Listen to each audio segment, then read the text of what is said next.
नमस्कार बच्चों, आशा है आपने पिछली कक्षा में पढ़ाया गया पाठ घड़ी के पुर्जे पढ़ लिया होगा। आज की कक्षा में मैं आपको पंडित चंद्रधर शर्मा गुलेरी जी द्वारा रचित पाठ सुमिरिनी के मनके के अंतर्गत तीसरा लघु निबंध ढेले चुन लो पढ़ाने जा रही हूँ। अध्ययन अनुक्रम इस प्रकार है। पहला पाठ परिचय और उसके बाद पाठ का सार।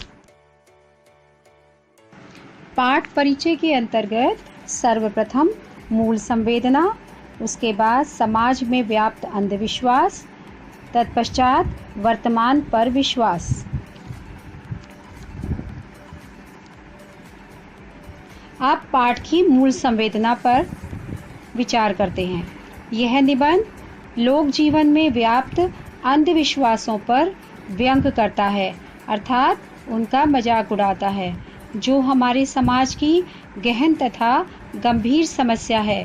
लेखक का मत है कि अपनी आँखों से देखें सत्य को ही सत्य मानना चाहिए, भविष्य की झूठी कल्पना पर विश्वास नहीं करना चाहिए।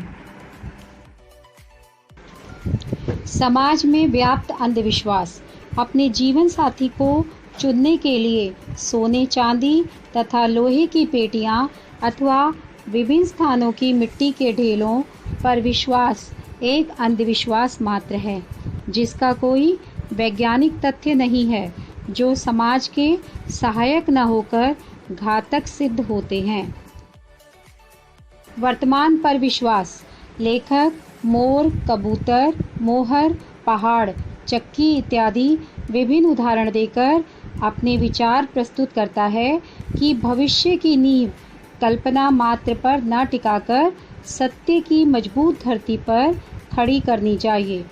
वर्तमान के सत्य को नकारना नहीं चाहिए तथा भविष्य की कल्पना को सत्य मानकर स्वीकारना नहीं चाहिए। बच्चों, अब मैं आपको ढेले चुन लो पाठ का सार विस्तार से समझाने जा रही हूँ। सार इस प्रकार है। शेक्सपियर के प्रसिद्ध नाटक मर्चेंट ऑफ वेनिस में पोर्शिया अपने वर को बड़ी सुंदर विधि से चुनती है। बबुआ हरिश्चंद्र के नाटक दुर्लभ बंधु में पुरश्री पेटियों के द्वारा वर का चुनाव करती है। इसी प्रकार वैदिक काल में जीवन साथी का चुनाव करने के लिए हिंदुओं में मिट्टी के ढेलों की लॉटरी चलती थी। इस लॉटरी में विवाह का इच्छुक युवक कन्या के पिता के घर जाता था और उसे गाय भेंट करने के बाद कन्या के सामने कुछ मिट्टी के ढेले रखकर उनमें से एक ढेला चुनने को कहता था। इन ढेलों को कहाँ से लिया गया था, यह केवल युवक जानता था, कन्या नहीं। यदि कन्या युवक की इच्छा अनुसार ढेले चुन लेती तो युवक उसे अपना जीवन साथी बना लेता था। ढेलों के चुनाव के विषय में यह माना जाता था कि यदि कन्या वेदी का ढेला उठा ले तो संतान वैदिक पंडित, यदि गोबर चुना तो पशुओं का धनी, खेती की मिट्टी छू ली तो जमींदार पुत्र होगा। मसान की मिट्टी को हाथ लगाना बड़ा अशुभ माना जाता था, परंतु ऐसा नहीं था कि मसान की मिट्टी छूने वाली कन्या का कभी विवाह नहीं होगा।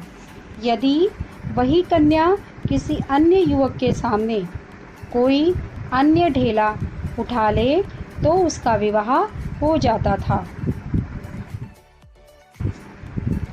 ढेलों के आधार पर जीवन साथी का चयन आज के लोगों को कोरा अंधविश्वास प्रतीत हो सकता है, परंतु लेखक का मत है कि आज भी लोग ज्योतिष गणना, कुंडली तथा गुणों के मिलान के आधार पर विवाह तय करते हैं।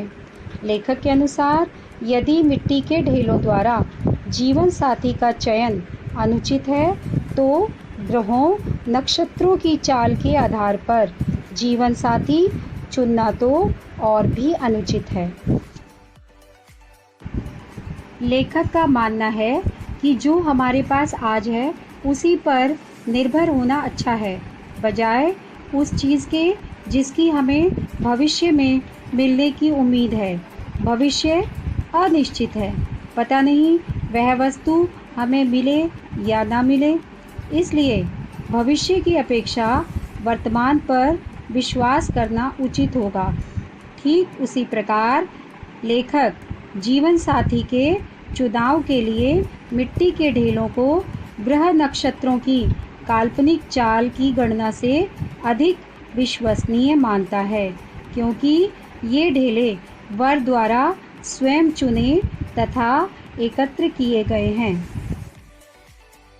अंत में लेखक ने कबीरदास जी की साखी का उदाहरण देते हुए आडंबरों और अंधविश्वासों पर कड़ा प्रहार किया है। साखी इस प्रकार है।